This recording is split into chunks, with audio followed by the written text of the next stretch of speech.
This video focuses on two integrations which are almost identical save for the authentication mechanisms. They are Airflow and Google Cloud Composer. Airflow is an open source Apache product that was incorporated into Google's suite of products and labeled Google Cloud Composer. It's a cloud-based workflow management tool that executes processes in set sequences and even includes some scheduling capabilities. In this video, we'll focus on Airflow and Google Cloud Composer. The S3 job completed, the data has been uploaded, we now trigger an auxiliary process in GCC. Note that GCC and Airflow use the same Automic agents. Airflow is an open source cloud platform that provides workflow management services. You can build batch processing jobs called DAGs, which can then be orchestrated, scheduled, and executed to perform certain tasks in a cloud environment. The purpose of the Automic integration is to externalize the execution of these DAG jobs, which can then be integrated with other non-Airflow jobs to sequence your overall production. Airflow was subsequently adopted by Google, who designed their own cloud workflow management, Google Cloud Composer or GCC, and incorporated it to the platform as part of their suite of products. Outside of authentication, the two products work the same way. For our purposes, both platforms fall under the generic label Airflow, and the job template is called Run DAG Job. Automic is able to integrate with the entire instance, which means that individual con objects are created for a given instance. When you install the agent, you find the usual file system with a bin directory. At GCC Connection, a single con template, the Airflow connection, is created, as well as the Run DAG job. The con object has the Airflow endpoint URL, the choice of provider, either native Airflow or Google Cloud Composer, and the authentication type. We can discuss the authentication options. Each provider has two. Airflow relies on its basic native user and password functionality, or you can delegate to a third-party authentication platform that uses Auth2.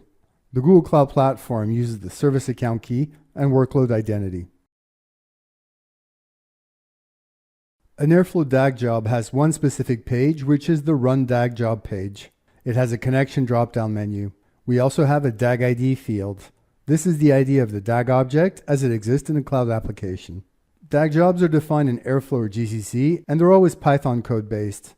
The code of the DAG can contain embedded tasks, which Automic is able to monitor on an individual basis. The configuration JSON field enables the passing of values to the DAG's Python script. It can be enhanced with the use of job variables found in the Variables and Prompts page. Failed on pause DAG sets the status of the DAG job to ended not OK if the DAG is paused in the Airflow DAG management tool. Presumably the Airflow admin wants to prevent the execution of the job, even on a temporary basis, and Automic, as a third-party application, can't run. It fails. Show child tasks and process monitoring will either include or exclude supervision of the DAG's embedded tasks as individual sub-objects in the monitoring perspective, since DAGs are by definition workflow type objects. Irrespective of your selection, the entire list of children will be output to the job report. When you mark this checkbox, you'll see the embedded child tasks in the perspective. Next to the main DAG composite job, you simply click the downward arrow. Your tasks are listed as job Ds with their own IDs, statuses, and job reports. Logging level provides two options. You can either include into or exclude from Automic logging, embedded tasks included in the DAG's code. If you enable this function via child tasks, then the logs generated by these tasks will be retrievable as job reports in Automic and stored in either the Automic file system or the database. In order to maintain complete control over the volume of logs, a second option can then be selected to either systematically capture all logs irrespective of status or write them only when the children or the parents assume an error status. Our DAG sample involves three tasks, 1 and 2, that combine into task 3. In and of itself, this DAG isn't particularly interesting, save for the two sleep commands that require parameter inputs, sleep durations in seconds, from the Automic scheduler. We should avoid hard coding these values anywhere, and instead use variables, which we can set in the job definition. For this, we use the configuration JSON field and pass values using Automic variables.